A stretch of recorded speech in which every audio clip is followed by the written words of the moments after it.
Hello बच्चों, कैसे हैं आप सब। बच्चों, आज का ये वीडियो काफ़ी इम्पोर्टेंट होने वाला है।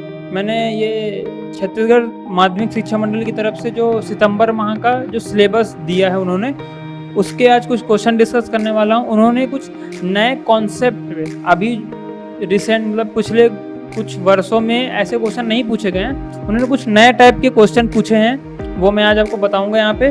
तो जैसे मैंने क्वेश्चन लिया हुआ है, आप देख लीजिए। यहाँ पे क्वेश्चन है, वर्ग समीकरण दिया हुआ है, ये मूल समान है तो a का मान ज्ञात कीजिए। ये एक नया क्वेश्चन है। ऐसे क्वेश्चन काफी कम पूछे गए हैं विगत वर्षों में। इस मतलब एक नई लैंग्वेज यहाँ पर यूज करी उन्होंने, और मैंने इसका PDF व्हाट्सएप ग्रुप में भी शेयर कर दूंगा इसका, और मैं यहाँ पे क्वेश्चन भी डिस्कस कर रहा हूँ, तो इस वीडियो को ध्यान से देखिएगा। तो चलिए हम लोग स्टार्ट करते हैं। यहाँ पे देखिए, यहाँ पे हमें एक वर्ग समीकरण दिया हुआ है, 9x² माइनस का kx प्लस का 16 इक्वल टू 0। ये एक वर्ग समीकरण है। आप याद करिए, अगर कोई चतुर्थांश होता था x और ये y है ना, ये x हो गया y, तो आप अगर सरल रेखा कोई समीकरण लेते थे हम लोग, तो एक इस तरीके से कुछ आता था ना, रैंडम कुछ भी आता था। देखिए, अगर इसका हम कुछ ग्राफ बनाए यहाँ पे, देखिए इसमें x इसका स्क्वायर है, तो इसका जब ग्राफ बनाते हो आप, तो ये कुछ कट करता है इस तरीके से, मतलब ये कुछ ऊपर ऊपर निकल जाता है, ये कुछ ऐसा ग्राफ बनता है इसका, इस तरीके से देख लीजिए।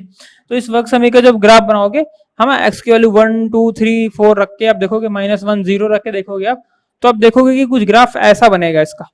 देखिए, जब बोलता है कि उसके मूल व समान है, मूल समान है, तो इसका क्या मतलब होता है बच्चों कि ये जो है यहाँ पे ये टच कर रहा होता है, ग्राफ है ये जो x अक्ष है इसको टच करता है केवल, इसका मतलब ये होता है।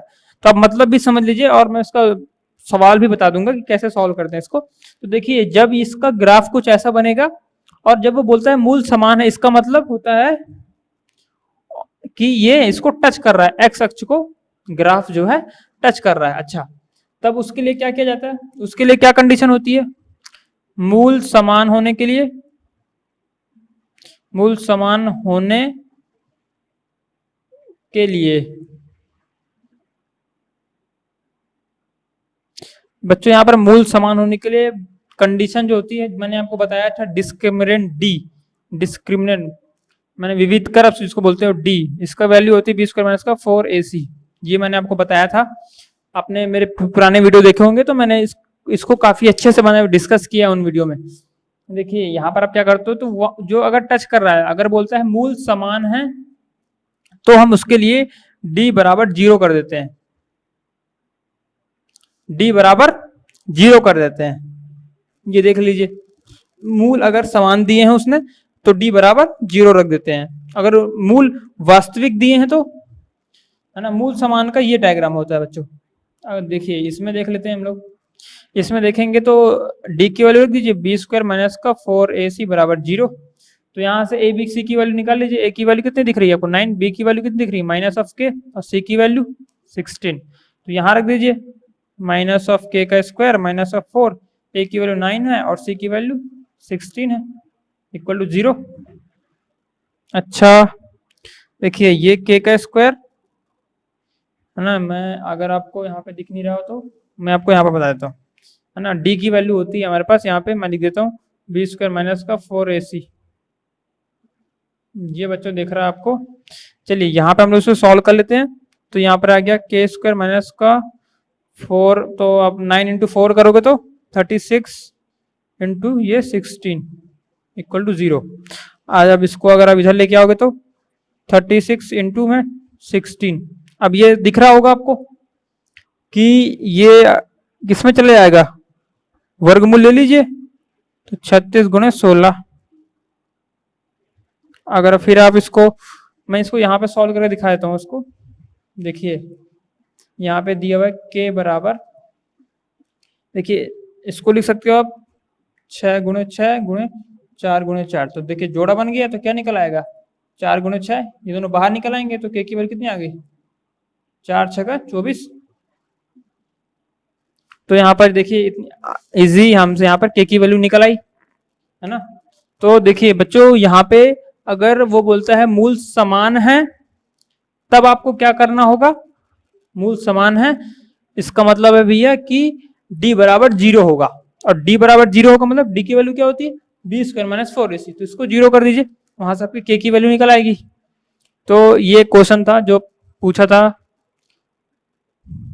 इसको आप देख लीजिए, अच्छे से नोट कर लीजिए। चलिए हम नेक्स्ट क्वेश्चन की तरफ बढ़ते हैं।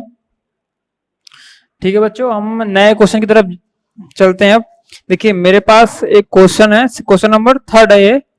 इसे पूछा गया यदि वर्ग समीकरण के मूल जो है 6 प्लस रूट 5 और 6 माइनस रूट 5 है तो वर्ग समीकरण ज्ञात कीजिए।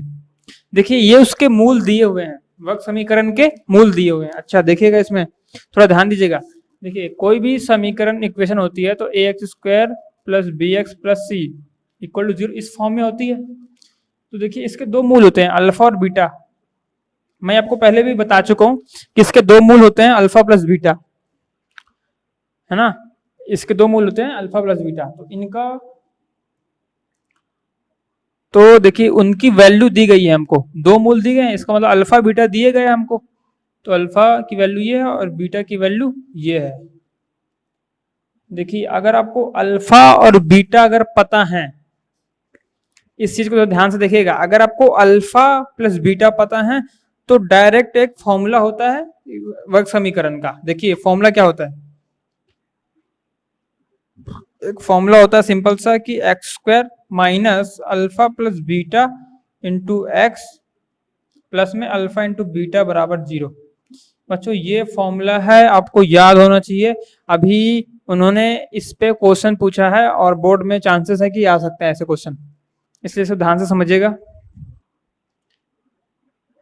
कि, है ना, क्योंकि माध्यमिक शिक्षा मंडल भी स्पेसिफिक टाइप के क्वेश्चन पूछ रही है, तो इसका चांसेस बहुत ज्यादा बढ़ जाता है कि ऐसे क्वेश्चन आपके एग्जाम में दिखेंगे। तो देखिए ये एक फॉर्मूला है, आप इसको नोट कर लीजिए अच्छे से। देखिए हम लोग क्या करते हैं, बगल में यहाँ पे फॉर्मूला निकाल लेते हैं। हमें अल्फा पता है, बीटा पता है, तो हम लोग क्या करते हैं, अल्फा प्लस बीटा निकाल लेते हैं, क्योंकि हमें यहाँ मान रखना है अल्फा प्लस बीटा का और अल्फा इंटू बीटा का। तो अल्फा प्लस बीटा क्या हो जाएगा, 6 प्लस रूट 5 प्लस का 6 माइनस ऑफ रूट 5। तो ये कैंसिल हो गया, क्या बच गया, अल्फा प्लस बीटा आ गया 12। अल्फा प्लस बीटा क्या आ गया 12। अब देखिए यहाँ पर ये फर्स्ट स्टेप है ना, सेकंड में क्या करते हैं, अल्फा इंटू बीटा निकाल लेते हैं, क्योंकि हमें वो भी रखना है यहाँ पे। तो अल्फा इंटू बीटा वैल्यू रख दीजिए 6 प्लस का रूट 5 इंटू में 6 माइनस का रूट 5। तो इसको आप गुणा करोगे तो a माइनस बी और a प्लस बी वाला फॉर्मूला लग रहा है यहाँ पे। देखिए a प्लस बी और a माइनस बी का नहीं है ना। तो गुणा करोगे तो क्या होगा, a का स्क्वायर माइनस का b का स्क्वायर, तो 5 हो जाएगा। आप देख रहे हो यहाँ पे कि 6 का स्क्वायर रूट 5 का होल स्क्वायर, तो कितना हो जाएगा 36 माइनस 5, तो कितना आ गया 31। तो यहाँ पे बच्चों आ गया ये 31 आ गया। अब देखिए इन सबको उठा के हम लोग यहाँ मान रख देते हैं।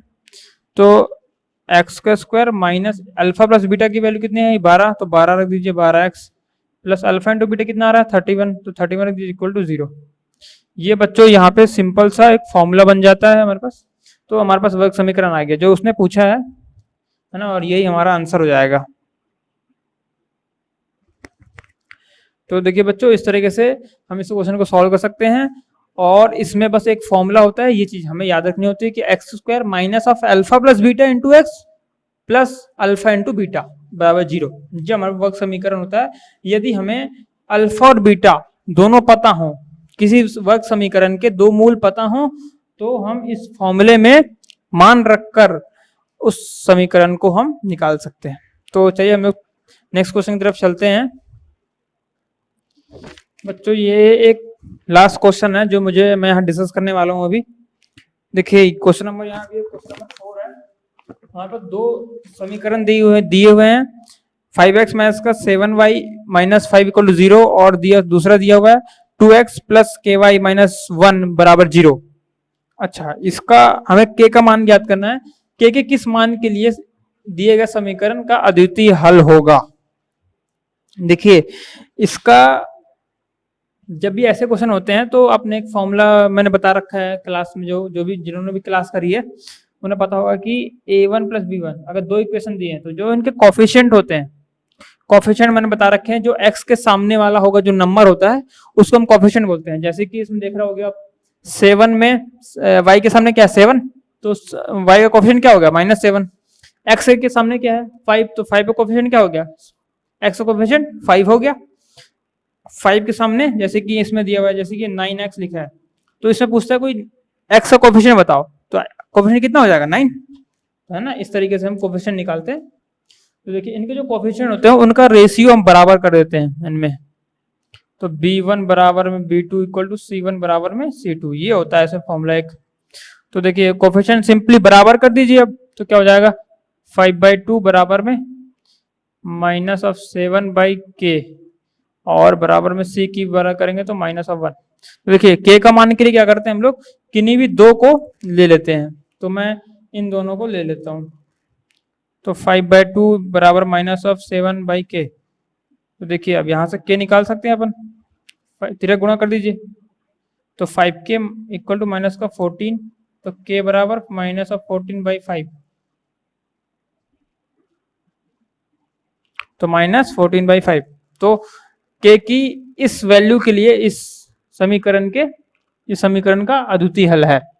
तो ये बच्चों ये हमारा यहाँ पे आंसर हो जाएगा। तो बच्चों ये लीजिए, मैंने वो सारे क्वेश्चन डिस्कस कर लिए हैं जो जो डिफरेंट टाइप्स के पूछे गए हैं, जो भी नए नए मतलब नए मेथड पे पूछे गए क्वेश्चन है, वो जो शिक्षा मंडल ने पूछे हैं वो मैंने आपके सामने सारे डिस्कस कर दिए हैं। और मैं इसका पीडीएफ भी आपको ग्रुप में सेंड कर दूंगा, जिससे आप ये पूरा कंप्लीट कर लोगे, ठीक है। तो और जो बाकी क्वेश्चन दिए हैं, और भी काफी सारे क्वेश्चन हैं बच्चों, लेकिन वो आपसे हो जाएंगे, वो काफी इजी टाइप के क्वेश्चन है और उस तरीके के क्वेश्चन मैंने क्लास में कराए हुए हैं। इसका क्वेश्चन नंबर आप 1 पढ़ोगे तो आपसे हो जाएगा, काफी इजी क्वेश्चन है, भाग वाले क्वेश्चन है जो मैंने कराए हुए हैं। इसमें शेषफल पूछा गया है, तो बाकी सारे क्वेश्चन आपसे हो जाएंगे। तो आप लोग इन क्वेश्चन को हल करिए, और जो क्वेश्चन जो प्रॉब्लम हो सकती थी आपको वो मैंने ऑलरेडी यहाँ पर डिस्कस कर दिए हैं। तो इस तरीके से आप इस क्वेश्चन को इसको पूरा कर सकते हो। ये सितंबर 1 मंथ का पूरा उनका सिलेबस था, उन्होंने एक क्वेश्चन भेजे थे सारे क्वेश्चन, तो वो मैंने आपको सारे डिस्कस करा दिए हैं। मैंने आपको इससे भी ज़्यादा बहुत सारा कुछ करा दिया, बट है ना, बट आप सब करते चलिए। और हमारी नेक्स्ट वीडियो बस आने वाली है जिसमें हम एक्सरसाइज नंबर 2 को भी डिस्कस कर रहे हैं। तो चलिए बच्चों, पढ़ाई करते रहिए। All the best.